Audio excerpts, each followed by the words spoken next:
மீன ராசியில் பிறந்தவங்களுக்கு இந்த வாரத்தில் உங்கள் ராசிநாதன் குரு 4ஆம் இடத்துல செவ்வாயோடு இருக்கார். யாரெல்லாம் இது வரைக்கும் வேலையில் பிரச்சனை இருந்துச்சோ இந்த வாரம் பரவாயில்ல. குறிப்பாக ஜூன் 7ஆம் தேதிக்கு அப்புறம் ஒருவேளை நீங்கள் பார்க்க வேலையை விட்டு வெளியில் வந்துட்டீங்க அல்லது வெளியேற்றப்பட்டுட்டீங்க அல்லது வேலை தேடிட்டுருக்கீங்க, அத்தனை பேருக்கும் இந்த ஜூன் 7ஆம் தேதிக்கு அப்புறம் வேலைக்கான வாய்ப்பு நிறையா இருக்குது. இந்த ஜூன் 7க்கு அப்புறம் உங்களுக்கு காம்படிட்டிவ் எக்ஸாமினேஷன் எழுதி ரிசல்ட் எது பார்த்தீங்கன்னா பாஸ் பண்ணுவீங்க. ஏதாவது இன்டர்வியூ அட்டன் பண்ணிங்கன்னா செலக்ட் ஆவீங்க. இது அத்தனையும் உங்களுக்கு இருக்குது. இந்த வாரத்தில் நான் ரொம்ப நாளாக வீடு விற்கலை, என்னோடய ப்ராப்பர்ட்டி நல்ல விலைக்கு போகுமான்னு தெரியல, சேல் ஆகலை, எப்போ விற்குன்னு தெரியல அப்படிங்கிறவங்களுக்கு வீடு விற்பதற்கான வாய்ப்பு நிறைய உங்களுக்கு உண்டு. அது மட்டும் இல்லை, ரொம்ப நாளாக இடம் மாறணும், வீடு மாறணும், ஊர் மாறணும்னு நினச்சவங்களுக்கு மாற்றங்கள் இருக்குது. நீங்கள் முற்றிலும் புதிய சூழ்நிலைகள் புதிய இடங்களில் வாழ்க்கை நடத்த வேண்டிய காலகட்டங்கள் இருக்குது. நீங்கள் வெளியூரில் வெளிநாட்டில் படிக்கணுங்கிறவங்களுக்கு அதுக்கான ஆப்பர்ச்சுனிட்டி இந்த வாரம் அமையும்.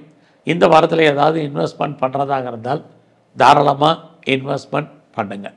நான் ஃபர்தராக ரிசர்ச் பண்ணுறேன், பிஹெச்டி பண்ணுறேங்கிறவங்க தாராளமாக பண்ணுங்கள். நான் பிஆருக்கோ கிரீன் கார்டுக்கோ சிட்டிசன்ஷிப்புக்கு அப்ளை பண்ணி வெயிட் பண்ணிகிட்ருக்கேன்.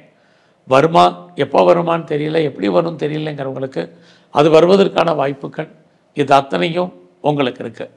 ஸோ இந்த வாரத்தில் உங்களுடைய பிஸ்னஸ் நல்லா இருக்குமானா தொழில் தகராறு, தொழில் நிச்சயமற்ற தன்மை, அதுக்காக பிஸ்னஸ் இல்லாமலே விட்டு நடக்கும். அதில் ஏதாவது பிஸ்னஸில் பெருசாக லாபம் இருக்கான்னா இல்லை.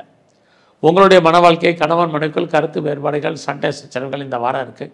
யாரெல்லாம் டிவோர்ஸ்க்கு அப்ளை பண்ணியிருக்கீங்களோ அது கிடைப்பதற்கான சூழ்நிலைகள் நிறையா உண்டு.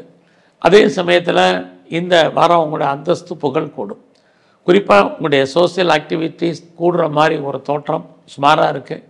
முதல்ல சுறுசுறுப்பாக இருக்க பழகுங்க, ஆக்டிவாக இருங்க, இது ரொம்ப முக்கியம். சில விஷயங்களை தள்ளி போடாதீங்க, இது அடுத்து முக்கியம். இந்த வாரத்தில் எல்லாமே நமக்கு சக்ஸஸ் ஆகிறதுக்கான வாய்ப்பு இருக்கிறனால துணிஞ்சு சில முடிவுகள் எடுங்க. ஸோ இந்த வாரத்தில் உடல் ஆரோக்கியத்தில் கவனம். உடலில் இனம் காண முடியாத வியாதிகள் ஏற்பட்டு அதன் காரணமாக தேவையற்ற விரயம், நஷ்டம், வைத்திய செலவுகள் உண்டு. ஸோ இந்த வாரத்தில் நீங்கள் விநாயகரையும் ஆஞ்சநேயரையும் நல்லா கும்பிடுங்க. உங்களுக்கு சிறப்பான பலன்கள் அமையும். நன்றி, வணக்கம்.